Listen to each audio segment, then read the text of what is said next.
ஏன்டா தள்ளுறீங்க?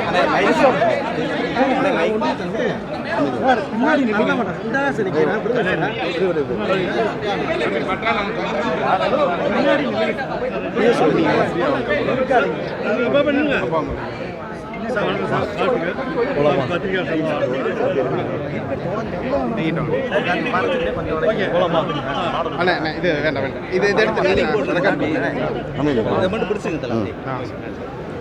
அனைவருக்கும் வணக்கம். இன்று எங்களுடைய தலைவரின் தலைமையிலான அரசு பொறுப்பேற்று கிட்டத்தட்ட 6 நாட்கள் ஆகிடுச்சு. ஒவ்வொரு நாளும் ஆக்கப்பூர்வமான பணிகள் எங்களுடைய முதலமைச்சர், நம்மளுடைய தமிழக முதலமைச்சர் சார்பாக ஆக்கப்பூர்வமான பணிகள் ஒவ்வொரு நாளும் செய்யப்பட்டு வருகிறது.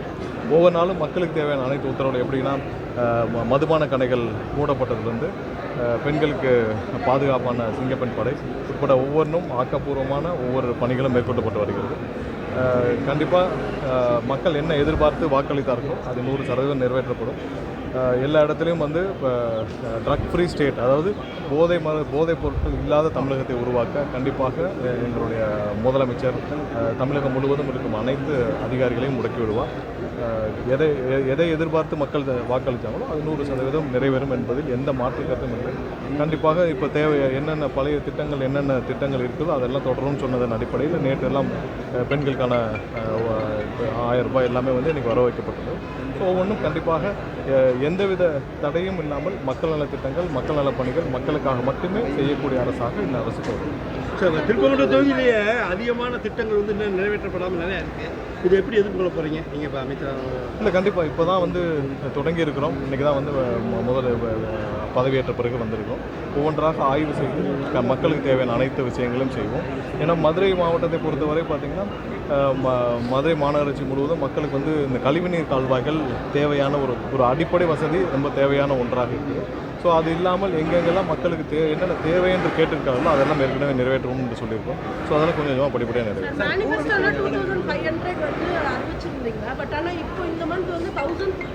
இல்லை, உங்களுக்கு இப்போ பட்ஜெட்டில் அடுத்த வர்ற நிதிநிலையில் சேர்த்து தான் அதை அறிவிக்க முடியும். ஏன்னா ஃபினான்ஷியல் பட்ஜெட் முடிஞ்ச பிறகு தான் அதை அறிவிக்க முடியும். ஸோ அதற்கான நிதி ஆதாரங்கள் எல்லாரையும் சேர்த்து தான் அறிவிக்க முடியும். ஸோ அதுக்கு கொஞ்சம் டைம் வேணும்னு கண்டிப்பாக எங்களுடைய முதலமைச்சர் சொல்லியிருக்காரு. ஏன்னா ஃபினான்ஷியல் பட்ஜெட்ஸு நீங்கள் இப்போ வந்து அடுத்த பட்ஜெட் முடிஞ்சு நிதிநிலை அறிக்கையை பார்த்த பிறகு தான் செய்ய முடியும். ஸோ அதான் நடைமுறை.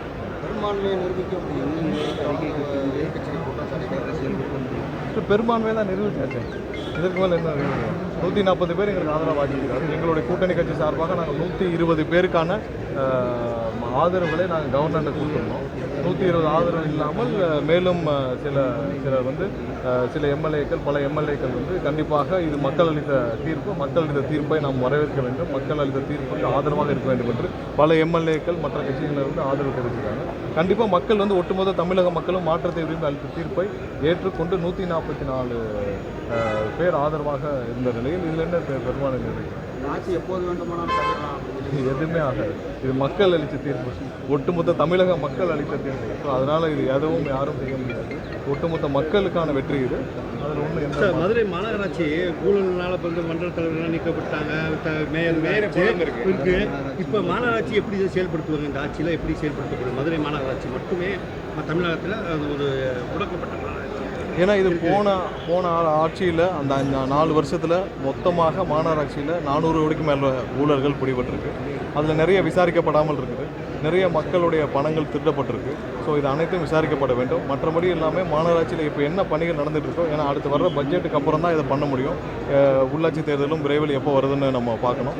ஸோ அதனால் மாநகராட்சியில் இதுவரை நடந்த ஊழல்கள் அனைத்தும் இது பண்ண வேண்டும், சீரமைக்க வேண்டிய பணிகள் நிறைய இருக்குது. ஏன்னா ஊழல் இல்லாமல் தடுக்கப்பட வேண்டிய ஒரு முன்னெடுப்பை எங்களுடைய முதல்வர் வந்து எல்லா இடத்தையும் முன்னெடுத்துட்டு இருக்காங்க.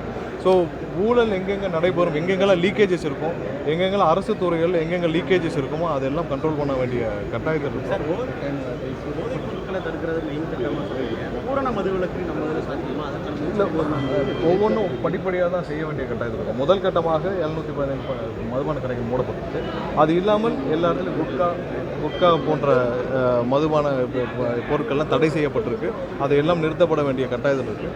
எங்கெங்கெல்லாம் வந்து இல்லீகலாக மதுபானங்கள் விற்கப்படுதோ அதெல்லாம் தடுக்கப்பட வேண்டும்னு ஆல்ரெடி முதல்வர் வந்து சொல்லியிருக்காங்க.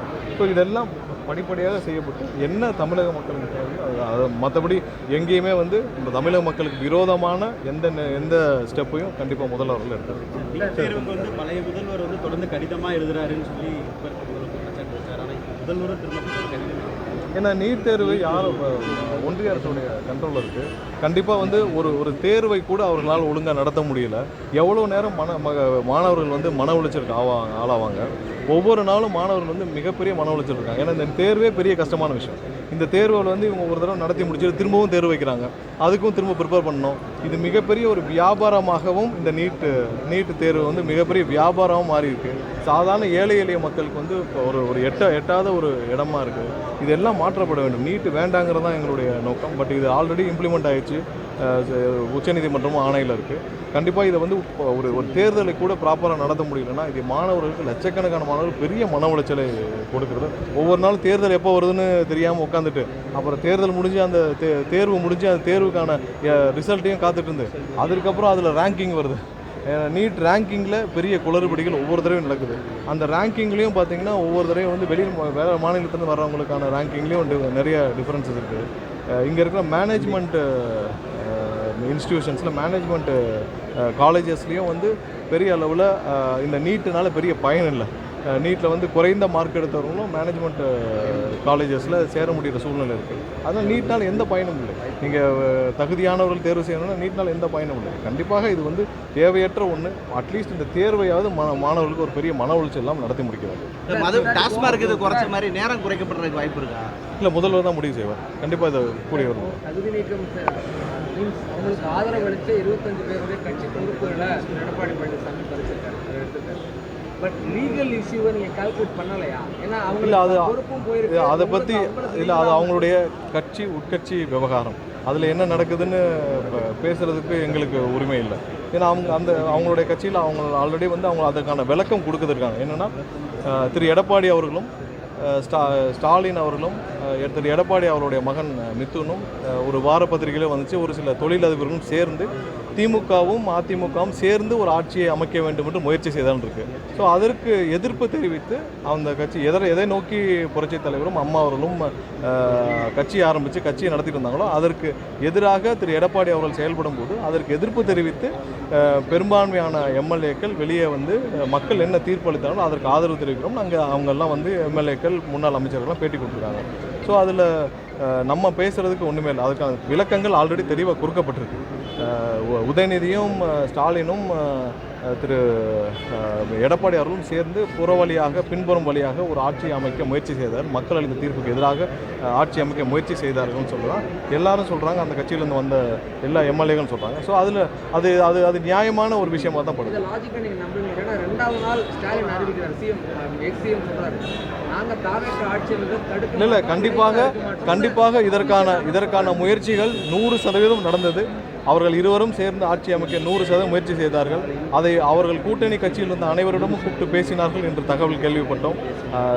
ஸ்டாலின் அவர்களும் அவருடைய கூட்டணி கட்சியில் இருந்த முக்கிய தலைவர்களை கூப்பிட்டு ஆலோசித்தார். திரு எடப்பாடி அவர்களும் கூப்பிட்டு ஆலோசித்தார். இவரெல்லாம் ரகசியமாக பல சந்திப்புகள் நடத்தியதாக எங்களுக்கு தகவல் தெரிவிக்கப்பட்டது. கண்டிப்பாக இவர்கள் 100% முயற்சி செய்தார்கள். ஆனால் மக்கள் அளித்த தீர்ப்புக்கு எதிராக போக பெரும்பாலான கட்சிகளும் பெரும்பாலான தலைவர்களும் வேண்டாம் என்று முடிவெடுத்ததால் அந்த மிகப்பெரிய ஒரு புறவழி ஒரு பின்புறம் வழியாக ஒரு ஏற்பாடு செய்யப்பட்ட ஒரு கள்ள கூட்டணி அங்கேயே வந்து நிராகரிக்கப்பட்டது.